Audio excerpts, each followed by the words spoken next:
Depuis toujours, la nuit, les hommes ont contemplé le ciel et ont pensé que l'univers se limitait à cette voûte illuminée. Or, les savants savent aujourd'hui que les véritables énigmes célestes se cachent au sein de l'obscurité et non dans ce qui brille en pleine lumière. Il existe une mystérieuse matière noire qui fait le lien entre les étoiles et les galaxies, et d'étranges particules, comme les WIMP, les actions et les machos, qui pourraient bien être au centre de cette énigme. Il y a également une énergie sombre, de nature répulsive, qui crée de l'espace dans l'univers et éloigne les galaxies les unes des autres, leur réservant ainsi un destin funeste. À L2, la matière noire et l'énergie sombre constituent plus de 96% de l'univers. Tenter de découvrir leurs secrets, c'est comme tirer sur une cible en train de s'éloigner. Mais si nous parvenons à les percer, nous connaîtrons peut-être le sort ultime de notre univers. S'effondrera-t-il ou s'embrasera-t-il dans une épouvantable collision provoquée par les forces gravitationnelles? À moins que, pour finir, l'énergie sombre n'écartèle l'univers. Le pari est que l'univers mourra dans la glace. Pour comprendre l'univers, il est vraiment fondamental de comprendre ces deux éléments, la matière noire et l'énergie sombre. Nous allons faire un voyage vers la face obscure de l'univers. Nous allons partir à la poursuite de la matière noire et de l'énergie sombre.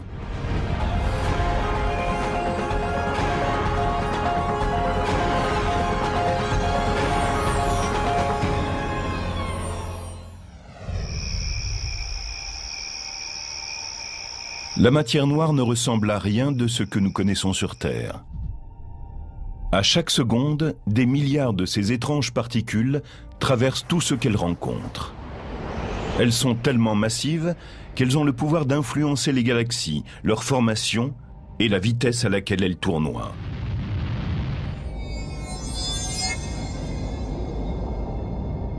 Invisible, la matière noire est partout présente, ou en tout cas, c'est ce qu'il semble.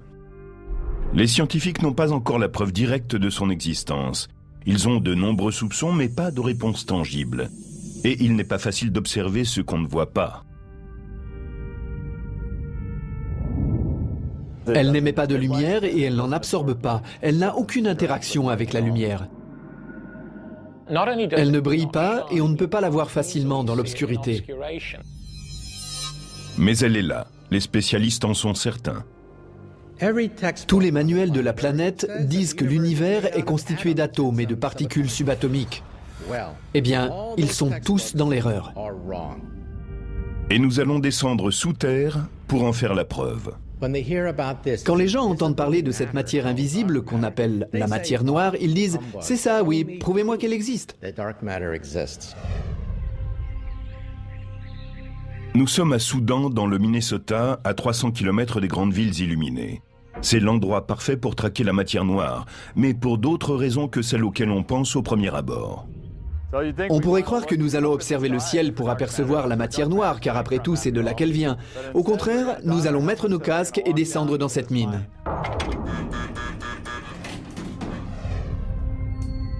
Le laboratoire national de Soudan est situé à 750 mètres de profondeur. Cette ancienne mine de fer désaffectée a été transformée en établissement de recherche. Ce n'est qu'un des nombreux laboratoires du monde entier qui mènent leurs expériences sous terre pour être à l'abri des rayons cosmiques. Ils sont tous conçus pour capturer la matière noire, une particule invisible dont la présence n'a jamais été détectée qu'indirectement. Nous travaillons là-dessus depuis 10 ans et nous sommes impatients de voir une particule de matière noire. Cette traque a débuté il y a presque un siècle, quand les astronomes ont eu à leur disposition des instruments performants pour observer le ciel nocturne. Et les questions ont commencé. Dans les années 1920, avec le développement de la technologie, on a enfin pu s'occuper de petits objets flous que les savants avaient remarqués dans leurs télescopes. On a pu élucider leur nature et imaginer ce que c'était. Edwin crée un choc lorsqu'il affirme alors que l'univers ne se limite pas à la seule Voie lactée. On s'est rendu compte que ces petits objets flous étaient tout simplement des galaxies, autres que la Voie lactée. Pendant que les astronomes découvraient de nouvelles galaxies, un savant de Caltech, Fritz Zwicky, observait un superamas de galaxies voisin de la Terre, le superamas de Coma, et remarquait une chose étrange. En mesurant les mouvements qui se produisaient dans le superamas de Coma, il a obtenu une estimation de sa masse dynamique. Puis il l'a comparée à la masse qu'il aurait dû obtenir selon ses observations d'autres galaxies. Quelque chose clochait. Les galaxies se déplaçaient trop vite à l'intérieur de l'amas par rapport à la quantité d'éléments lumineux qui s'y trouvaient. D'après ses calculs, il aurait dû trouver une masse dynamique lumineuse 160 fois plus importante, étant donné la vitesse des galaxies dans l'amas. Un autre élément influençait donc leur mouvement. Mais quoi? Il a analysé ces mouvements et en a conclu que l'amas ne pouvait pas être stable, à moins qu'une importante quantité de matière noire ne soit présente. En 1933, il était un des premiers à saisir le rôle de la matière noire, qu'il appelait alors la matière manquante. La matière noire était donc une masse invisible qui, par son attraction gravitationnelle, était capable dans un amas d'affecter la vitesse de galaxies entières. Certes, il s'agissait là d'une idée révolutionnaire, mais cette découverte est restée largement ignorée.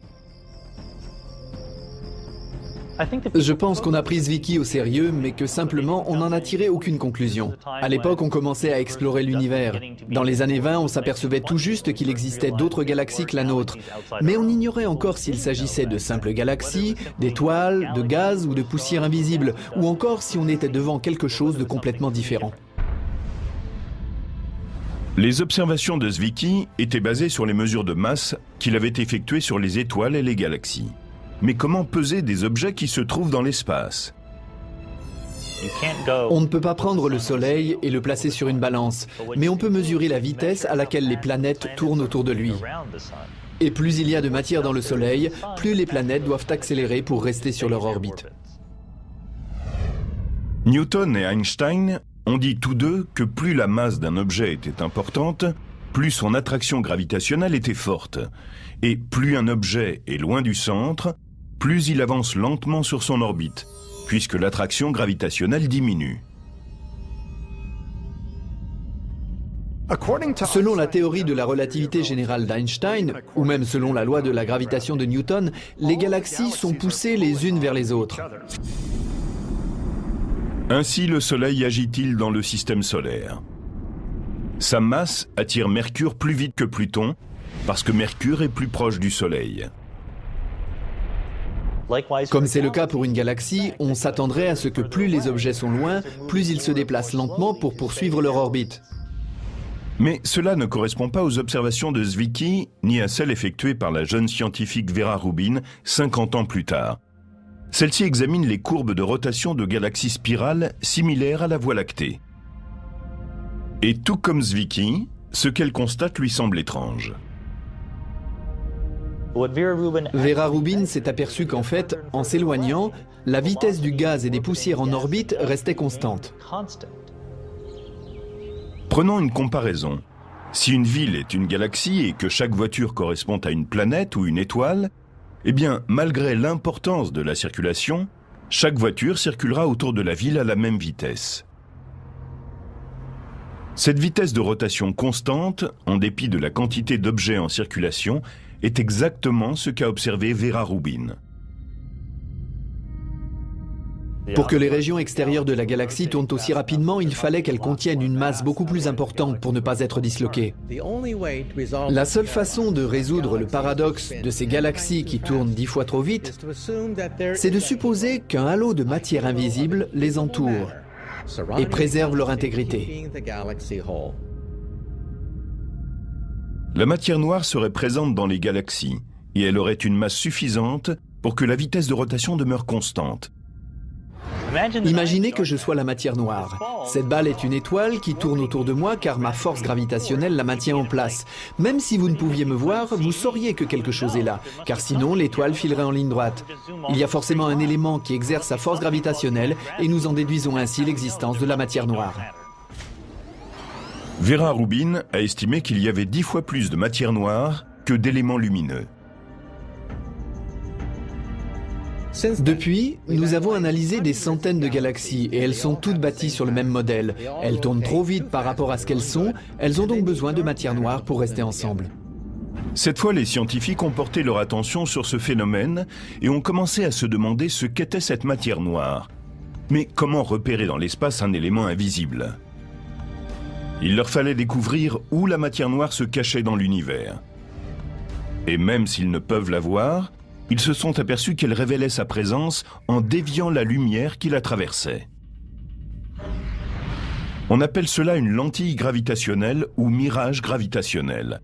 Il s'agit d'un rayon lumineux virtuel qui révèle la matière invisible dans l'univers. Elle est comme toute matière. Elle est capable de dévier un rayon lumineux.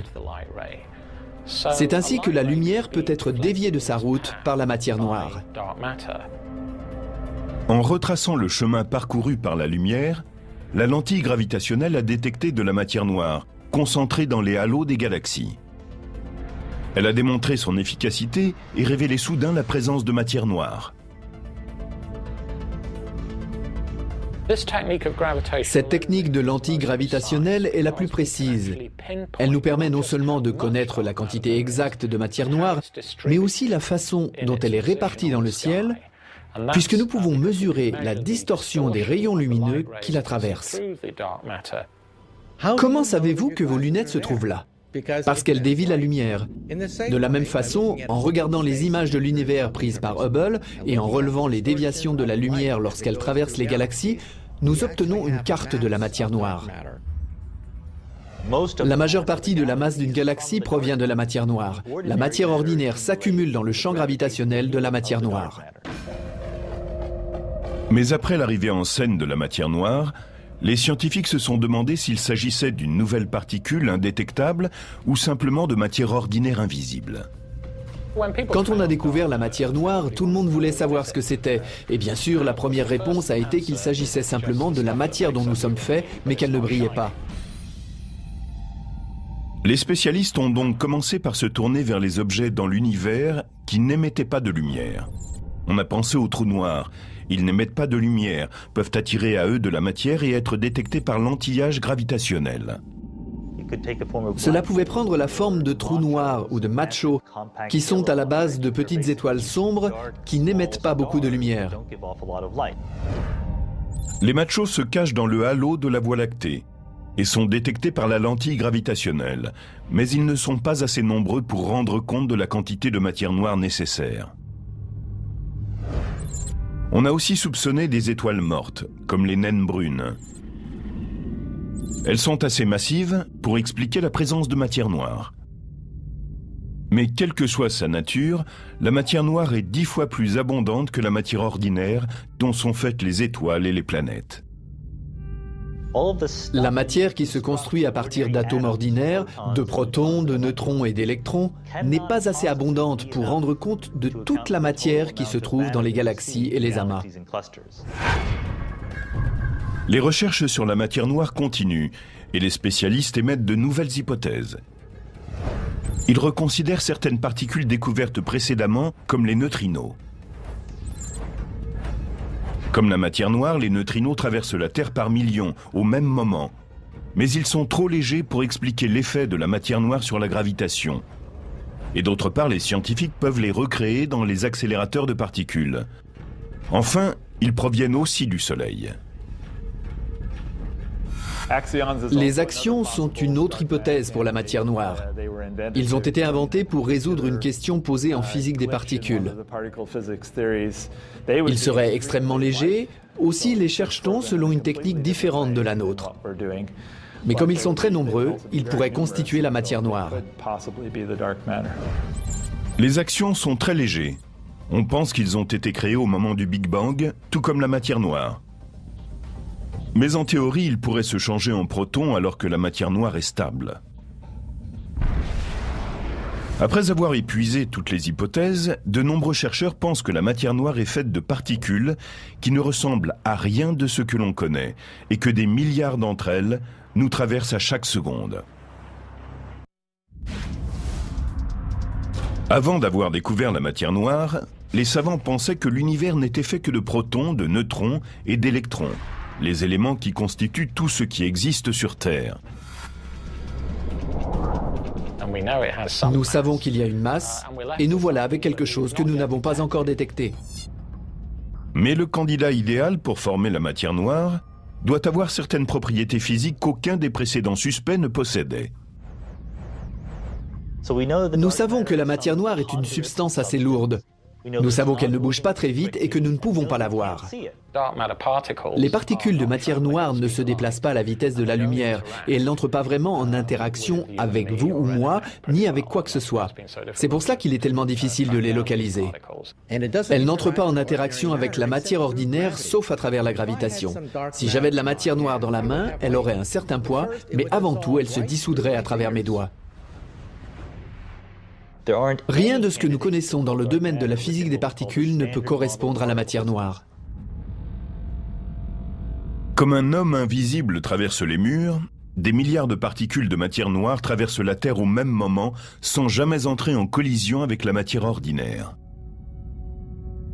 L'idée générale est que la matière noire pourrait être constituée de ce qu'on appelle des WIMP.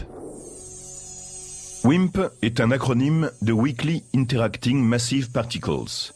Particules massives interagissant faiblement.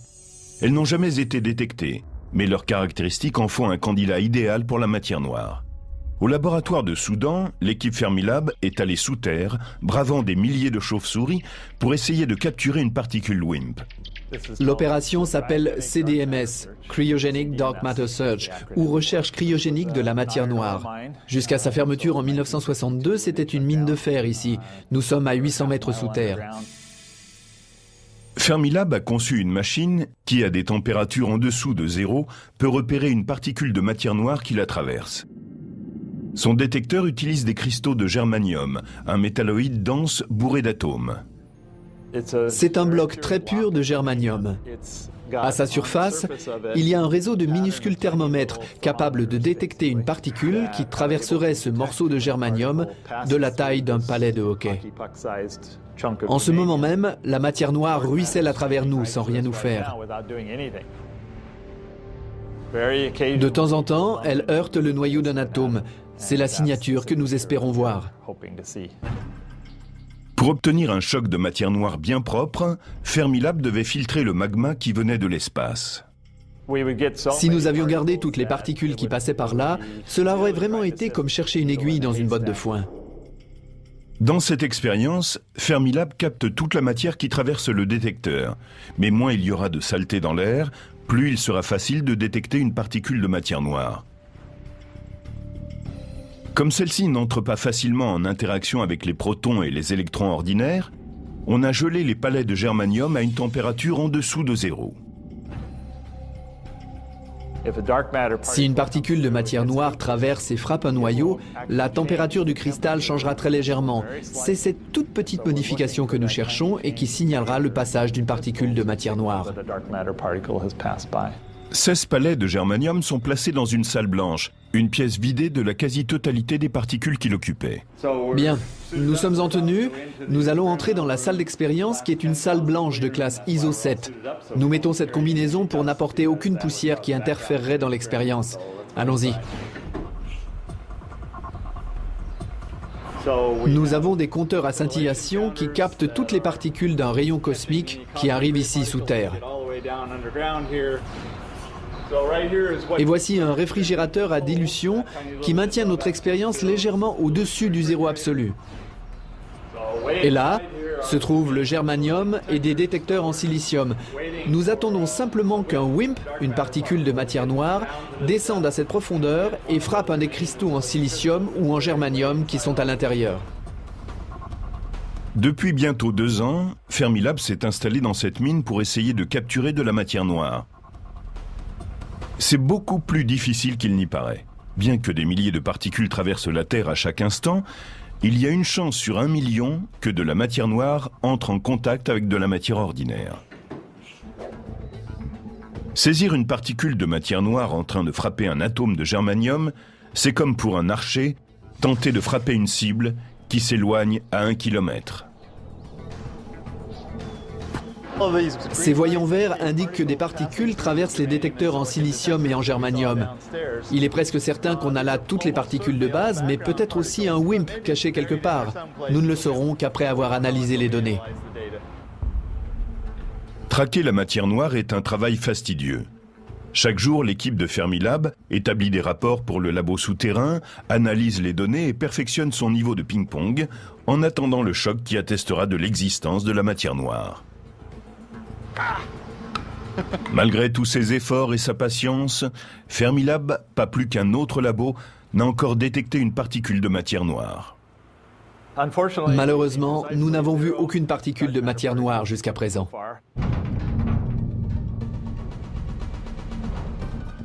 Il se pourrait qu'on annonce un jour que des physiciens ont capturé de la matière noire dans une bouteille. Nous avons une hypothèse qui semble expliquer l'univers dans lequel nous vivons. Mais le fait est que nous n'avons pas encore détecté cette particule froide de matière noire. En trouvant de la matière noire, nous aurons la preuve de son existence et également des réponses à de grandes questions. Si nous capturons de la matière noire, nous aurons un aperçu de ce qui s'est produit 11 millièmes de seconde après le Big Bang. En découvrant ce qu'est la matière noire, les scientifiques espèrent comprendre comment l'univers a évolué au tout début de son existence. La matière noire n'est pas seulement un élément mystérieux de l'univers. Elle est fondamentale pour comprendre pourquoi nous sommes là. Sans elle, il aurait été difficile que naissent les galaxies, puis le système solaire, et enfin la vie sur Terre.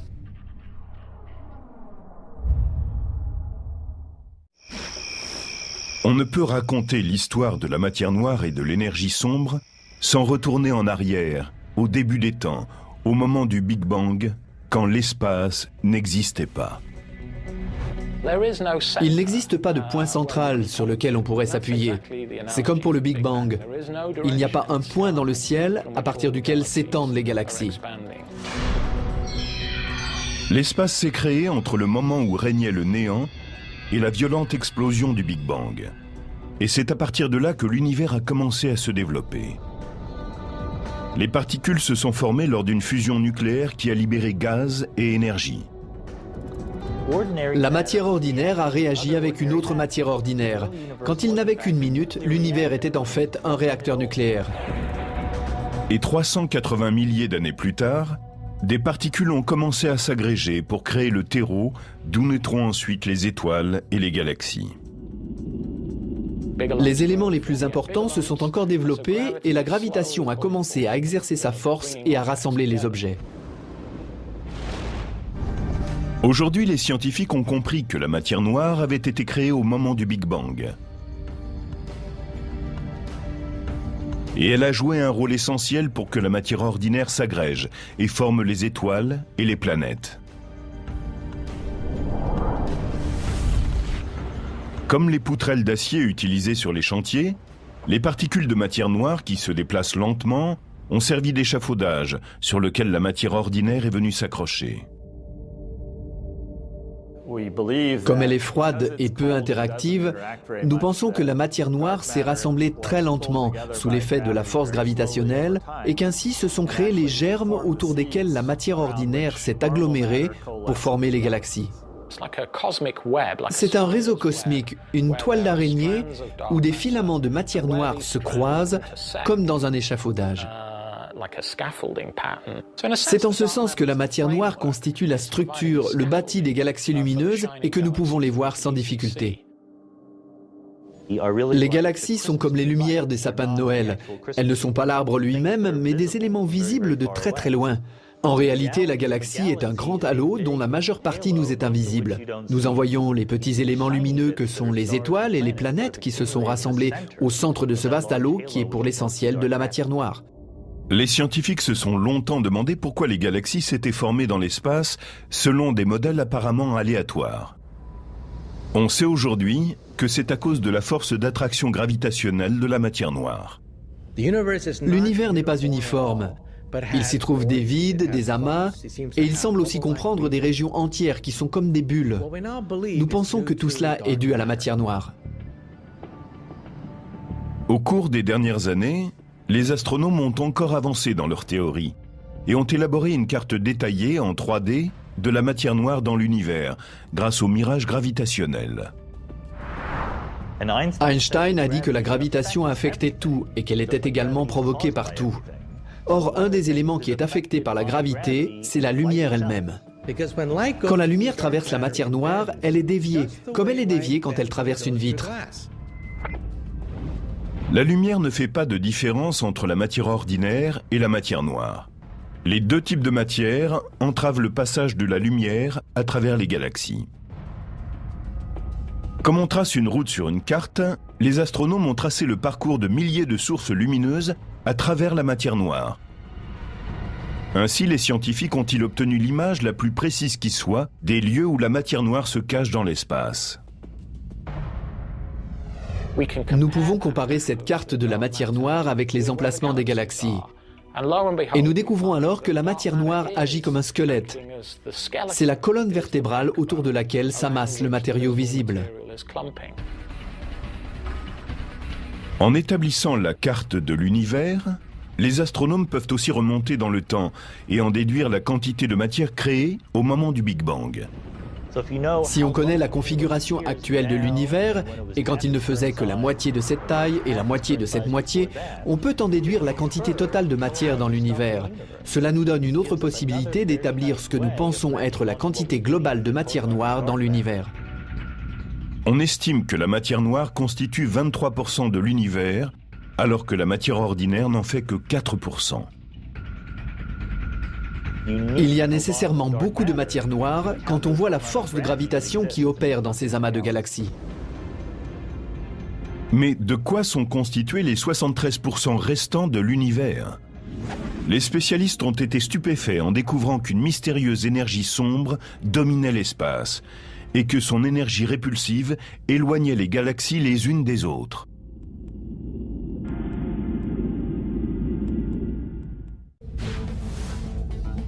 Ils ont toujours pensé que bien qu'il continue à s'agrandir, l'univers ralentirait son expansion, ou peut-être même s'effondrerait sur lui-même. La gravitation triompherait de la vitesse qui emportait l'univers. Mais en mesurant l'expansion de l'univers depuis ses débuts, les spécialistes ont réalisé que l'univers ne ralentissait pas, mais qu'il accélérait. Et qu'un destin funeste attendait toutes les formes de vie. L'univers se désintégrera et les températures deviendront tellement basses que toute vie intelligente sera gelée et mourra. À partir du moment où le Big Bang a donné naissance à l'univers, l'espace est entré en expansion et n'a jamais cessé, emportant avec lui les galaxies. L'espace entre les galaxies est en expansion, mais pas les galaxies elles-mêmes. La Terre n'est pas en expansion, ni le système solaire. C'est Edwin Hubble qui a découvert le premier, en 1929, que les autres galaxies s'éloignaient de la Voie lactée. Il s'était en effet rendu compte que les galaxies lointaines s'éloignaient plus vite de nous que nos voisines. Il a compris qu'il pouvait évaluer leur vitesse en étudiant leur longueur d'onde à travers un prisme. C'est ce qu'on appelle mesurer le décalage vers le rouge. Et on se sert toujours de cette technique pour évaluer les distances dans l'espace. Il a découvert que plus une galaxie était à une distance importante, plus elle s'éloignait vite de nous et plus son décalage vers le rouge était important. Il y a quelques années, des astronomes ont décidé d'utiliser le décalage vers le rouge pour mesurer l'histoire de l'expansion de l'univers. Mais comment mesurer la globalité de l'expansion de l'univers? Comment remonter jusqu'à 12 milliards d'années en arrière?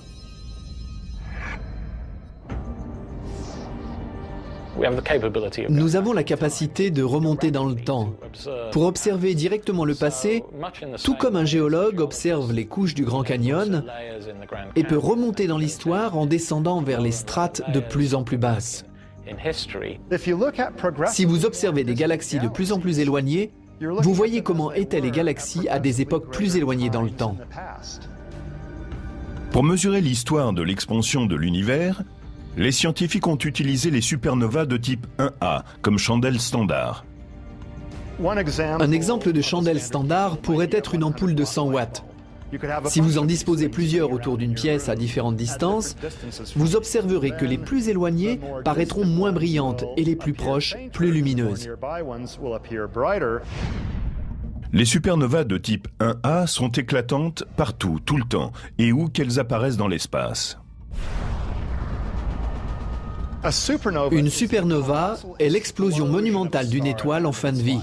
Elle fait alors un grand boom. Cela se produit quand une étoile, comme une naine blanche, est en train de mourir, qu'elle se lance dans une sorte d'échappée nucléaire et se fait littéralement sauter en 1000 morceaux.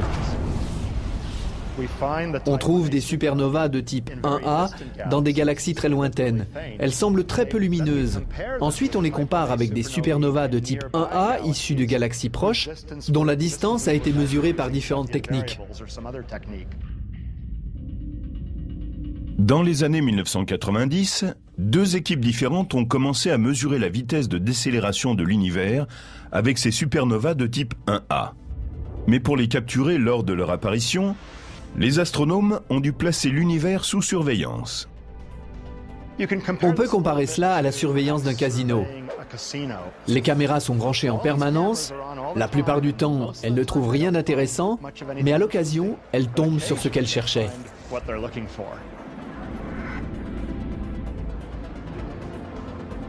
Nous avons beaucoup de galaxies à surveiller. Alors ce que nous faisons, c'est que nous prenons de grands télescopes dotés d'appareils grand champ, c'est-à-dire avec un champ pratiquement aussi large que la pleine lune. Nous effectuons ainsi de nombreuses prises de vue de l'espace et chaque image nous montre des milliers de galaxies. En comparant la luminosité d'une supernova lointaine de type 1A avec celle d'autres supernovas situées dans des galaxies proches, nous pouvons calculer à quelle distance se trouvent ces galaxies éloignées et en déduire jusqu'où nous avons remonté dans l'histoire de l'univers.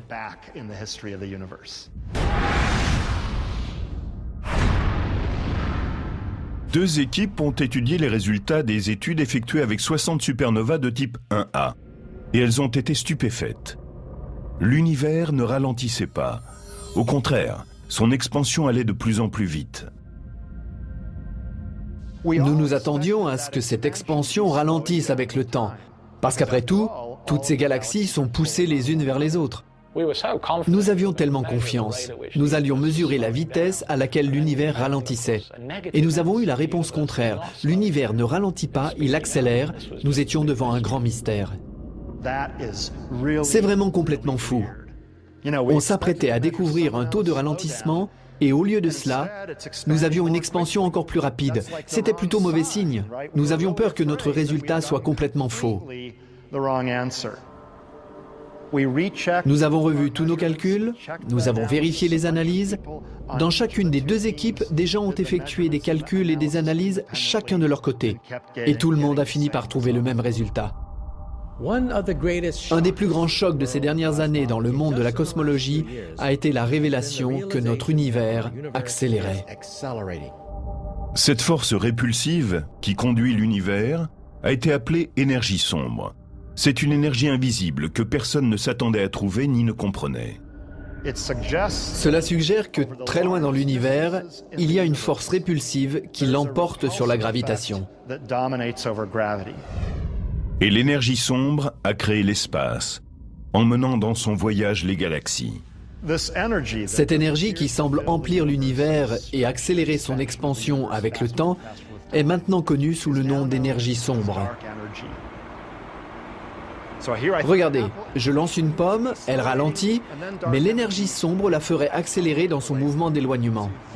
Ainsi, on lance une pomme et elle s'éloigne de plus en plus vite avec le temps. Comme la pomme lancée dans l'espace pour l'éternité, les galaxies sont emportées au loin en même temps qu'ils se créent de l'espace.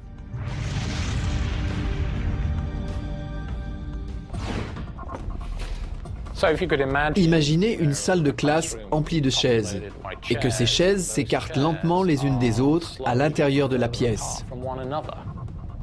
Ces chaises, ayant été écartées comme dans l'univers en expansion, peu importe sur quelle chaise vous êtes assis, vous avez toutes les chaises qui sont en train de s'écarter de vous. Mais les chaises, elles, ne s'agrandissent pas. Elles ont toujours la même taille. Ce qui se passe, c'est que la pièce s'agrandit car l'espace entre les chaises s'est élargi. Il s'est créé davantage d'espace entre les galaxies. Ainsi, individuellement, gardent-elles la même taille dans un univers où l'espace est de plus en plus grand. L'énergie sombre est très différente de la matière noire. Elle ne se rassemble pas en amas, comme le font les galaxies, ou comme les étoiles qui se rassemblent en galaxies. On pense qu'elle est assez uniforme, car on retrouve la même accélération dans quelque direction que ce soit. Elle est probablement constante, bien que certains pensent qu'il pourrait y avoir une structure dans sa répartition et son influence. L'énergie sombre est l'énergie du vide, l'énergie du rien. Même le néant a de l'énergie. Elle sépare les galaxies et crée un univers en fuite. Il semble que l'énergie sombre et la matière noire soient en lutte depuis le début des temps. La science pense que l'énergie sombre a été créée en même temps que la matière noire au moment du Big Bang. Elle a toujours existé dans l'univers, mais les forces gravitationnelles de la matière noire l'ont contenue, ralentissant l'expansion de l'espace au cours des 9 premiers milliards d'années. Cela a changé il y a 5 milliards d'années, quand l'univers est devenu assez vaste pour que la matière noire soit dispersée à travers l'univers. L'énergie sombre a été alors moins affectée par la pression de la matière noire, et de ce fait, l'univers est entré en expansion à une vitesse accélérée. L'énergie sombre est un élément constant, qui était sans doute très insignifiant quand l'univers était chaud et dense à ses débuts. La présence de l'énergie sombre n'avait alors guère d'importance, elle ne jouait aucun rôle. Ensuite, quand l'univers s'est refroidi et qu'il est devenu moins dense et plus vaste, la gravitation a perdu de son importance et l'énergie sombre a pris le pouvoir. C'est une propriété de l'espace que nous ne comprenons pas entièrement. Dans cet univers en expansion, les astronomes se sont rendus compte que l'énergie sombre avait gagné son combat contre la matière noire et avait amorcé une accélération il y a 5 milliards d'années. Il est arrivé un moment, il y a 5 milliards d'années, où l'énergie sombre a commencé à dominer la matière attractive de l'univers. Si on étudie la force gravitationnelle et le temps, on voit que l'attraction gravitationnelle décline avec le temps, tandis que la force répulsive, elle, augmente avec le temps. Il y a environ 5 milliards d'années, les deux courbes se sont croisées et c'est là que l'expansion de l'univers s'est accélérée.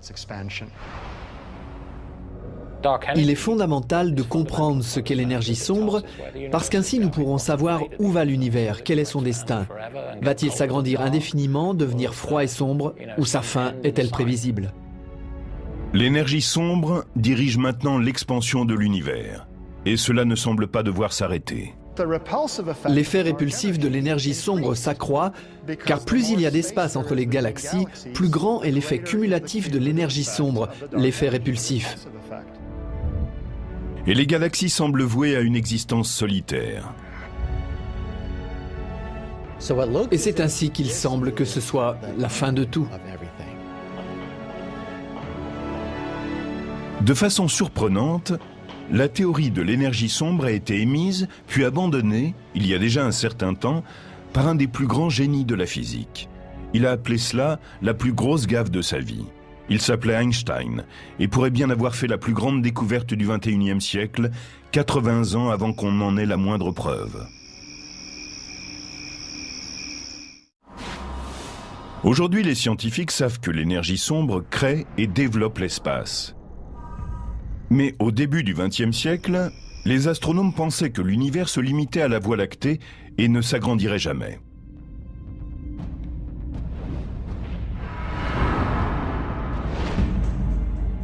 Einstein venait juste de concevoir sa théorie de la relativité et il décida de la tester sur l'univers statique. Malgré tous ses efforts, il ne réussit pas à accorder son équation à l'univers statique.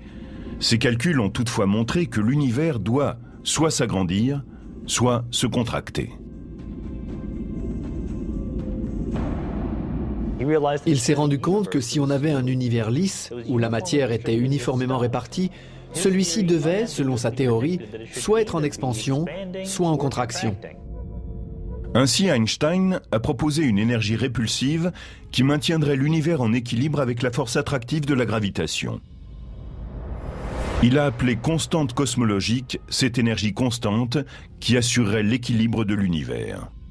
Il a introduit la constante cosmologique ou l'énergie sombre pour que l'univers reste statique. Quand Hubble a annoncé que l'univers était en expansion, la théorie de constante cosmologique d'Einstein a semblé erronée et il a déclaré que c'était la plus grosse gaffe de sa vie. Il s'avère aujourd'hui que l'énergie sombre, concept qu'il avait abandonné dans les années 20, est en fait la force dominante qui écartèle l'univers. Cette fameuse gaffe d'Einstein nous apprendra peut-être si notre univers doit périr par le feu ou la glace. Et le pari est qu'il mourra dans la glace. En tentant d'observer le comportement de l'univers, Einstein avait posé, mais de façon erronée, l'existence d'une énergie sombre qui constituerait tout l'univers.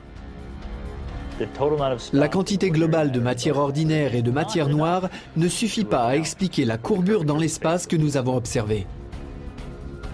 Comme lorsqu'on regarde l'horizon sur Terre, l'univers est tellement vaste que la courbure de l'espace apparaît plate. Si on ajoute la matière ordinaire, la matière noire et l'énergie sombre, on obtient une prévision pour la courbure de l'espace. Et il s'avère qu'on tombe en plein dans le mille. On a trouvé la bonne réponse.